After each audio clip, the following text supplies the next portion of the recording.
예. 교회 속의 세상, 세상 속의 교회라는 제목의 책이 있습니다. 법학자 김두식 교수가 쓴 책입니다.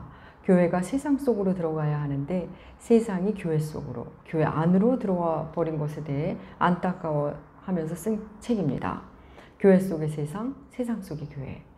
갈수록 교회나 세상이나 교회나 크게 다를 바 없는 것은 아닌가, 별다를 것이 없어진 것은 아닌가 싶습니다. 여러분의 생각은 어떠십니까? 우리는 계속 베드로전서를 함께하고 있습니다. 하나님은 베드로를 통해, 사도 베드로를 통해 이 땅에서 그리스도인으로 살아간다는 것이 어떤 것인지 매우 구체적이며 실천적인 말씀을 우리에게 들려주십니다. 지난주는 그리스도인의 언어와 그 진실함에 대해서 함께 했습니다. 오늘은 세상과 어떻게 소통하며 지내야 하는가에 대한 말씀입니다. 앞서 악에서 떠나 선을 행하고 화평을 구하고 그것을 따르라. 지난주 말씀이었죠. 우리 그 말씀을 함께 했는데, 그리고는 이어 하시는 말씀입니다. 너희가 열심히 선을 행하면 누가 너희를 해하겠느냐 하십니다. 우리 그 말씀 한번 읽어볼까요? 베드로전서 3장 13절과 14절 말씀 읽을 건데, 그 주보 아래편에 세 번역으로 실어 놓았습니다. 베드로전서 3장 13절과 14절 세 번역으로 우리 함께 읽겠습니다. 그러므로 여러분이 열심으로 선한 일을 하면 누가 여러분을 해치겠습니까? 그러나 정의를 위하여 고난을 받으면 여러분은 복이 있습니다. 그들의 위협을 무서워하지 말며 흔들리지 마십시오. 아멘. 선을 행하면 누가 해치겠습니까? 많은, 혹 선을 행하다 고난을 당하면 그 역시도 복이라고. 그러니 그런 그들의 누군가의 위협과 그런 고난을 두려워하지 말고 흔들리지 말라 말씀하십니다. 그럴 때 받는 고난은 복이라는 겁니다. 거기에 한술 더 말씀을 주시는데, 선을 행함으로 고난받는 것이 하나님의 뜻이라고 말씀합니다. 그 부분 읽어볼까요? 베드로전서 3장 17절 말씀입니다. 베드로전서 3장 17절 우리 함께 읽겠습니다. 선을 행함으로 고난받는 것이 하나님의 뜻일진데 악을 행함으로 고난받는 것보다 나으니라. 아멘. 선을 행함으로 고난받는 것이 하나님의 뜻입니다. 여러분, 모든 고난이 하나님의 뜻은 아닙니다. 우리가 행한 악이 낳은 고난도 있습니다. 평생 내 잘못이 만든 그 고난 뒤치다꺼리 하면서 인생을 허비하기도 하는 것이 우리들입니다. 물론 우리 잘못으로 만들어낸 그 고난을 통해서도 하나님을 만난다면 그것도 물론 은혜입니다. 우리의 연약함이 만든 고난, 우리의 탐심이 부른 고난, 우리의 약함이, 우리의 악함이 만든 고난, 그 고난은 여러분 우리가 만든 것이지 하나님의 뜻은 아닙니다.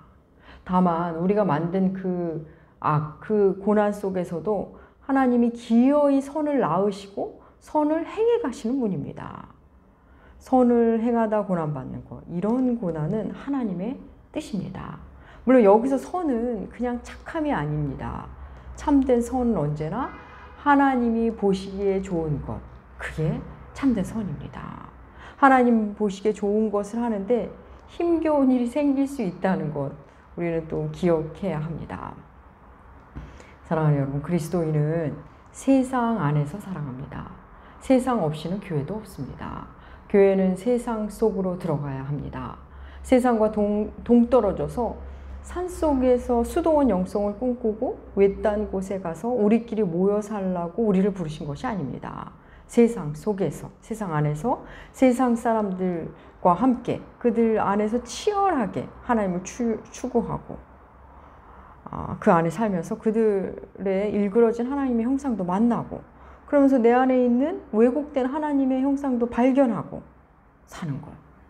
그러면서 저들의 슬픔도 감싸라고, 또 우리 자신도 보라고, 하나님이 우리와 함께 하셨듯이 우리도 그들과 함께 하라고 우리를 부르신 겁니다. 우리가 행해야 할 선, 그 선은 언제나 세상 속에서 행하는 선입니다. 여러분, 베드로 사도가 주님과 함께 변해산에서 만난 그 경험 다 아시죠? 주님과 함께 산에 올랐을 때 주님의 그 변화하신 모습에서 놀라운 영적 체험을 합니다. 모세와 엘리야도 봅니다. 너무나 놀랍고 황홀한 광경입니다. 누구에게 말해도 믿지 않을 광경입니다. 그때 베드로가 뭐라고 하죠? 여기가 좋사오니 여기에 초막셋을 짓고 살자고 합니다. 하지만 하나님의 뜻은 산 아래로 내려가는 것입니다. 그렇습니다. 우리는 산 위에서 주님과 시간을 보내면서 그냥 그 시간만 즐기며 또 교회 공동체 안에서 하나님의 사랑을 배우며 사는 것, 그것만을 원하게 될 때가 있습니다. 하지만 하나님은 그 사랑을 안고 산 아래로 세상 속으로 들어가라 하십니다. 산 위에서뿐만 아니라 산 아래 계신 우리 주님, 산 아래 계신 우리 구주 예수 그리스도를 우리는 만나야 합니다. 세상 속으로 들어가서 세상과 소통하며 그리스도의 편지가 되고 그리스도의 향기가 되는 것, 그게 바로 우리 존재의 목적입니다. 여러분, 우리가 예수적 삶을 살아가려 하면 할수록 우리에게 오는 공격은 더욱 심해집니다. 날카로워집니다. 여러분, 이 땅은 하나님의 아들 예수를 죽인 땅입니다. 그러니 예수를 따르며 살겠다는 우리를 미워하는 것은 매우 자연스러운 일입니다. 베드로전서는 의를 위해 받는 고난을 두려워하지 말라고, 예수 믿는다는 이유로 받는 어려움을 두려워하지 말라고 합니다. 우리 주 예수께서 친히 이렇게 말씀하셨습니다. 우리 마태복음 5장 10절에서 12절 말씀 주보에 실었습니다. 산상수훈이죠. 마태복음 5장 10절에서 12절 말씀 우리 함께 읽겠습니다. 의를 위하여 박해받는 자는 복이 있나니 천국이 그들의 것임이라. 나로 말미암아 너희를 욕하고 박해하고 거짓으로 너희를 거슬러 모든 악한 말을 할 때에는 너희에게 복이 있나니 기뻐하고 즐거워하라. 하늘에서 너희의 상이 큼이라. 너희 전에 있던 선지자들도 이같이 박해하였느니라. 아멘. 의를 위하여, 그러니까 복음을 위하여, 예수를 위하여 박해받는 일, 모진 소리 듣는 일, 오해받는 일, 그런 일이 있다면 기뻐하고 즐거워하라 하십니다. 너희가 나로 인해 고난당하면 너희의 상이 크니 기뻐하라고. 선지자들도 모두 그랬다고 말씀하십니다. 여러분, 참으로 놀라운 말씀입니다. 욕을 듣고 어려움을 겪는데 기뻐하라니. 우리는 예수 잘 믿고 칭찬받고 상을 받고 싶은데 그래도 시원치 않은 세상인데 예수 믿는다는 이유로 모진 말을 듣고 오해받고 상처를 받을 때 기뻐하라니. 그러면 하늘에서의 상이 크다니. 사랑하는 여러분, 그리스도인의 상, 우리가 받을 상은 하늘에서 받는 상입니다. 이 땅에서 받는 상과는 차원이 다른 상이 우리를 기다리고 있다는 것을 여러분 기억하셔야 합니다. 그걸 기억하고 이 땅에서의 오해, 상처, 여러분 이겨내셨으면 좋겠습니다. 예수 때문에 사랑을 선택할 때, 예수 때문에 다시 일어설 때, 다시 말씀에 순종하기로 결단할 때, 여러분 우리의 상이 큽니다. 여러분, 이 땅은 우리 그리스도인에게 매우 적대적입니다. 말씀드린 대로 예수를 죽인 세상입니다. 예수가 불편한 세상입니다. 저들이 원하는 예수는 다른 예수입니다. 십자가에 못 박힌 예수가 아니라 십자가에서 내려오는 예수. 그래서 다른 사람을 십자가에 못 박는 예수, 그런 예수를 원합니다. 낙이 탄 예수가 아니라 고급 승용차를 탄 예수, 나사렛 출신의 예수가 아니라 강남 출신의 예수, 박사 출신의 예수를 원합니다. 말구 위에 누우신 예수가 아니라 금요람에 누워있는 예수를 원합니다. 세상은 교회의 가르침을 조롱합니다. 왜 낮아져야 하냐고 말합니다. 그것은 너희들이나 할 일이지. 섬김? 출세를 위해 잠깐 섬기는 건 우리도 하지. 하지만 너희가 말하는 그런 섬김은 너희 같은 바보들이나 하는 짓이야. 자아의 죽음? 이 세상의 중심은 나야. 나를 더 강화하고 나를 더 주장하고 나를 더 실현하는 삶을 살아야지. 무슨 자아의 죽음이야. 그렇게 우리의 교회의 가르침을 조롱합니다. 그런데 여러분, 그거 아십니까? 세상이 우리를 조롱하고 우리를 함부로 대하다가도 우리가 악을 악으로 욕을 욕으로 갚지 않을 때 도리어 복을 빌어주며 선을 행하고 화평을 추구하려 할 때 우리를 밀쳐내는 그 손을 자꾸 잡으려 할 때 그들은 우리를 궁금해하기 시작합니다. 그렇습니다. 세상은 우리가 서로 사랑하고 서로 용서하며 사는 모습을 볼 때 우리가 세상을 향해 용서를 베풀고 그들의 손을 잡으려 할 때 우리를 궁금해하기 시작합니다. 당신들은 어떻게 그럴 수 있느냐고, 당신들은 어떻게 그런 상황에서 그렇게 넓은 품을 가질 수 있느냐고, 당신들은 어떻게 그런 상황에서도 소망을 품을 수 있느냐고 묻습니다. 궁금해합니다. 그럴 때 우리가 어떻게 해야 하는지 베드로전서는 우리에게 이렇게 말합니다. 베드로전서 3장 15절과 16절 말씀. 베드로전서 3장 맞죠? 15절과 16절 말씀 우리 함께 읽겠습니다. 너희 마음에 그리스도를 주로 삼아 거룩하게 하고 너희 속에 있는 소망에 관한 이유를 묻는 자에게는 대답할 것을 항상 준비하되 온유와 두려움으로 하고 선한 양심을 가지라. 이는 그리스도 안에 있는 너희의 선행을 욕하는 자들로 그 비방하는 일에 부끄러움을 당하게 하려 함이라. 아멘. 너희 속에 소망에 대해 묻는 자에게 너희가 어떻게 그렇게 살 수 있느냐는 그 질문에 대해 복음에 대해 묻는 자에게 어떻게 대답해야 할지 준비하라 하십니다. 여러분 여기서 답을 준비하라는 거, 질문에 대해 화려한 언변으로 변증법적으로 답하라는 말씀이 아닙니다. 그런 답변은 도리어 그들을 복음과 멀어지게 합니다. 여러분 믿지 않는 자와 말씨름을 해서 내가 이기겠다? 그 사람 코를 납작하게 해주겠다? 여러분 그러면 그 상대는 기분 나빠서 복음과 멀어집니다. 또 아무 말도 하지 못한 채 논리로나 말로나 진다?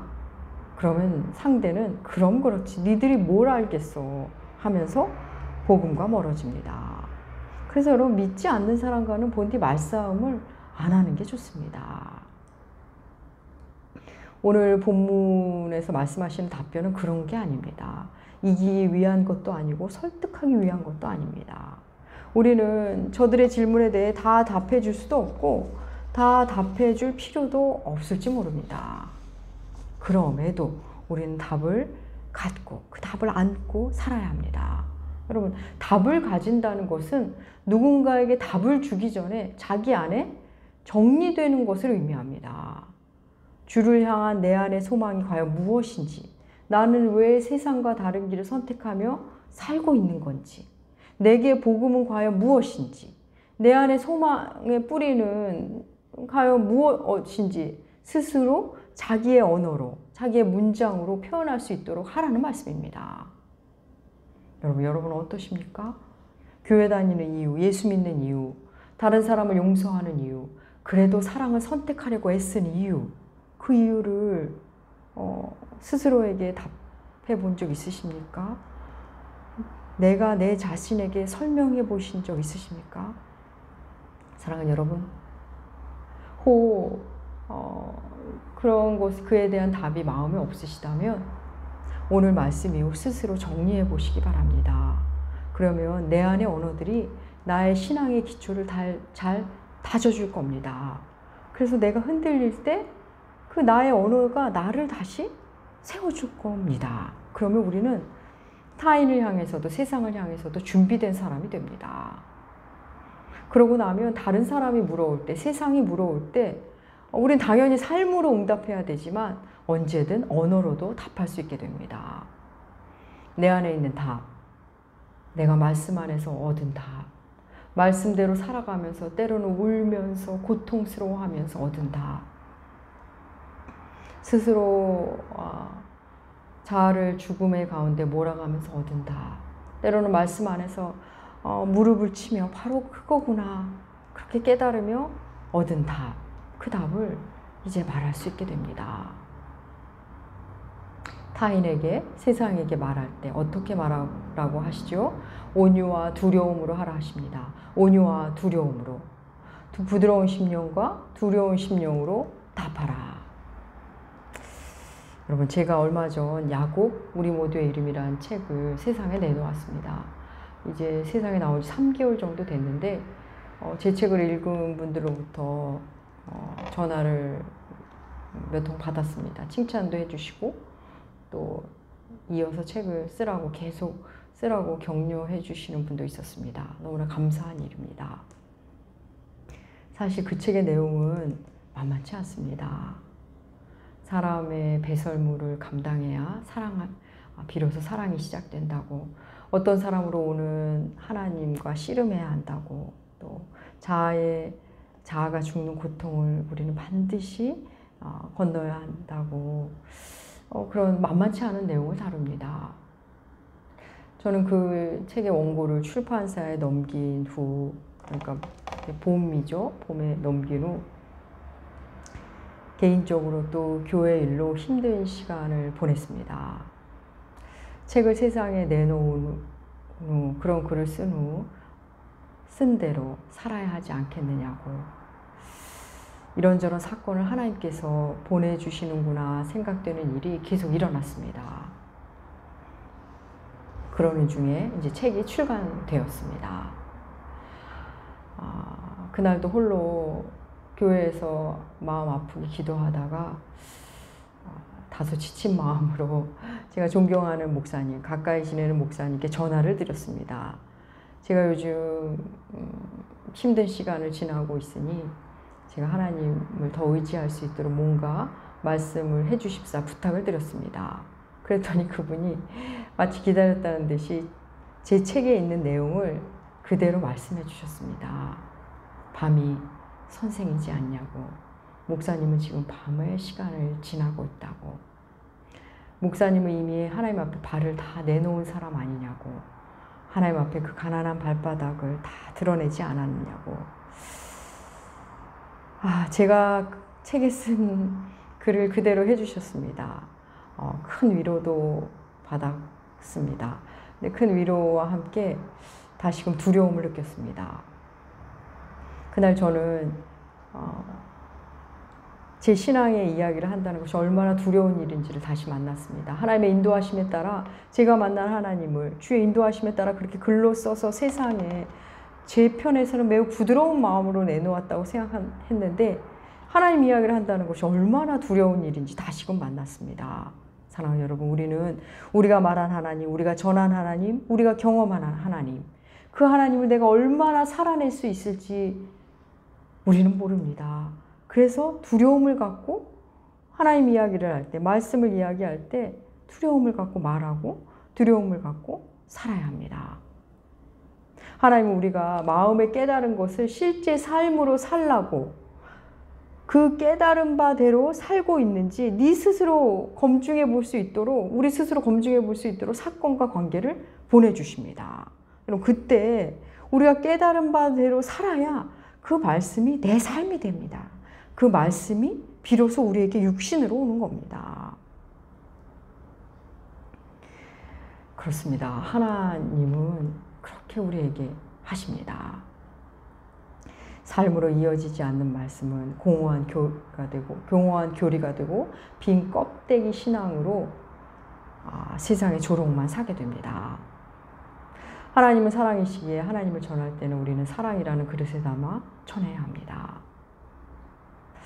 앞서 베드로 전서는 우리가 예수적 삶을 살 때 우리를 공격해오고 우리를 핍박해오는 사람들, 그들을 두려워하지 말라고 말씀하셨습니다. 그들을 두려워하지 않아야 우리가 해야 할 몫을 할 수 있습니다.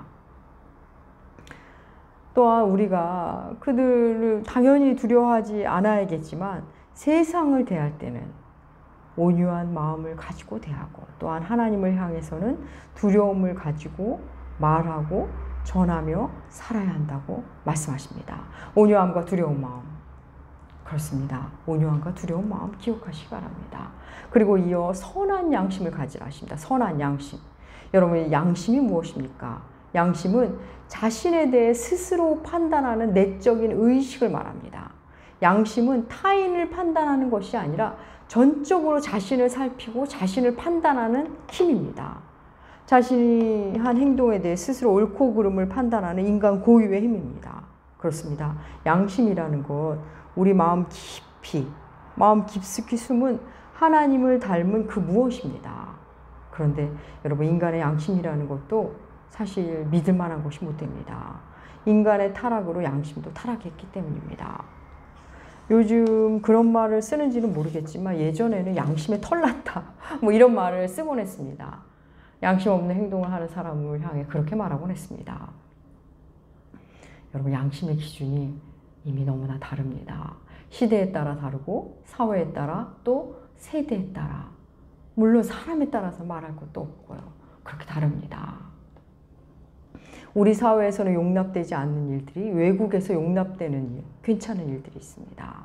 또 예전에는 그런 일들은 양심 없는 행동, 이상한 행동, 불편한 행동이었는데 지금 이 시대는 또 괜찮은 일이 된 것들이 있습니다. 그렇습니다. 양심의 기준이 사회마다, 시대마다, 사람마다 다릅니다. 양심이 너무 좋은 것인데 이제 인류의 양심은 보편적으로 물론 지금도 그런 보편의 양심은 있지만 사실 큰 그림 크게 보면 양심이 이미 제 기능을 하지 못하고 있습니다. 그래서 베드로전서가 그냥 양심을 가지라 하지 않고 선한 양심을 가지라고 말하는 이유입니다. 그러면 선한 양심은 무엇일까요? 선한 양심은 성령으로 새롭게 된 양심입니다. 여러분, 우리에게 선한 것이 무엇이라고 말씀드렸죠? 하나님이 보시기에 좋은 것, 그게 진짜 선한 겁니다. 선한 양심, 성령으로 새롭게 된 양심. 하나님이 보시기에 좋은 것이 진정한 선. 하나님이 보시기에 좋은 양심. 그게 바로 선한 양심입니다. 다시 말해 하나님을 아는 양심입니다. 하나님의 살아계심을 믿는 양심입니다. 하나님 앞에서의 양심과는, 사람끼리의 양심과는 차원이 다른 양심입니다.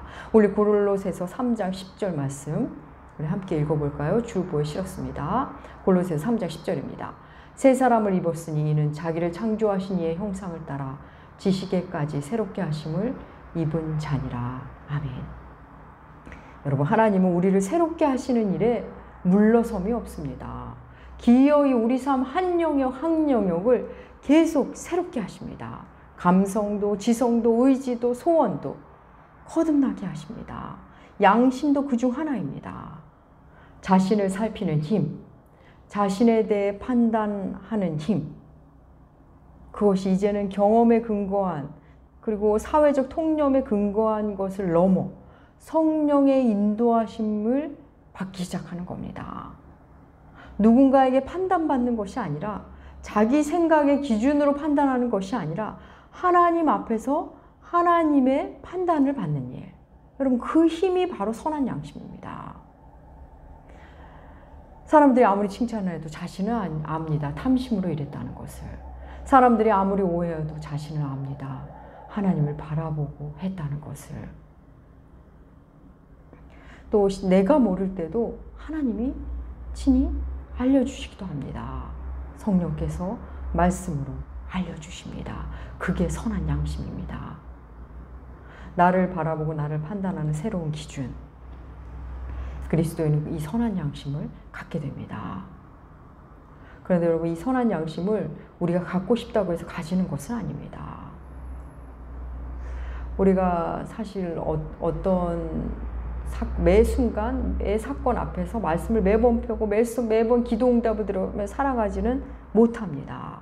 하지만 우리가 하나님의 말씀에 순종하며 크게, 우리가 큰 줄기를 하나님의 말씀에 순종하며 하나님의 말씀을 사랑하며 그렇게 살다 보면 어느새 우리의 양심이 선한 양심이 되어 내 삶의 기준이 되어가고 있음을 우리 만나게 됩니다. 그렇습니다. 말씀을 사랑하고 말씀에 순종하고 살다 보면 점점 더 우리의 양심이 선한 양심이 됩니다. 어느새 우리 안에 자리 잡게 되는 신앙 인격, 그게 바로 선한 양심인 것입니다. 온유함과 두려움으로 살다 보면 어느새 생기는 하나님의 형상이 바로 선한 양심입니다. 사랑하는 여러분, 세상 속에 들어가야 하는 교회 이것만 세상이 교회 안에 들어와서 교회를 세상처럼 만들어 버렸습니다. 세상을 동경한 교회가 세상을 끌어들인 것일 수도 있습니다. 사랑하는 여러분, 코로나19로 교회가 진정한 교회가 되는 시간이 되길 바라봅니다. 사람들과의 비대면 시간을 통해 하나님과 대면의 시간을 더 많이 가지시기 바랍니다. 내가 진정 교회인지, 나는 세상에 어떤 답을 들려줄 수 있는지를 돌아보십시오. 우리가 이 세상을 살아가는 동안 가져야 할 삶의 자세는 바로 온유함과 두려움입니다. 사람을 향해서는 온유함을, 하나님과 내 인생을 향해서 오는 두려움을 가지는 것, 그것을 통해 하나님 우리의 양심을 계속 새롭게 하실 겁니다. 사랑하는 여러분, 우리가 주를 따라 살려 할 때 어느새 교회조차도 또 하나의 세상임을 만나게 되실 겁니다. 나라는 교회가, 우리라는 교회 속으로 들어가야 한다는 것을 만나게 되실 겁니다. 사랑하는 여러분, 이제 우리 선을 위해 고난당하는 자리로 가십시다. 내가 보기에 좋은 삶이 아니라 하나님이 보시기에 좋은 삶을 시작하십시다. 이제 내가 만든 고난이 아닌 선을 위한 고난의 자리. 네, 그곳에 가면 예수를 만나시게 될 겁니다. 아니, 그곳에 가야만 만날 수 있는 예수가 있습니다. 사랑하는 남은계 교우 여러분, 우리의 남은 삶, 온유함과 두려움으로, 선한 양심으로 그렇게 아름답게 사랑하는 그리스도인 되시기 축복합니다. 기도하겠습니다. 하나님 아버지, 감사합니다. 우리의 잘못으로 겪는 고난 이제 모두 정리하고 싶습니다. 이제는 선을 위한 아름다운 고난만 우리에게 허락하여 주시옵소서. 예수의 고난, 그 아름다운 고난에 동참하게 하여 주시옵소서. 감사드리며 존귀하신 예수님의 이름으로 기도합니다. 아멘.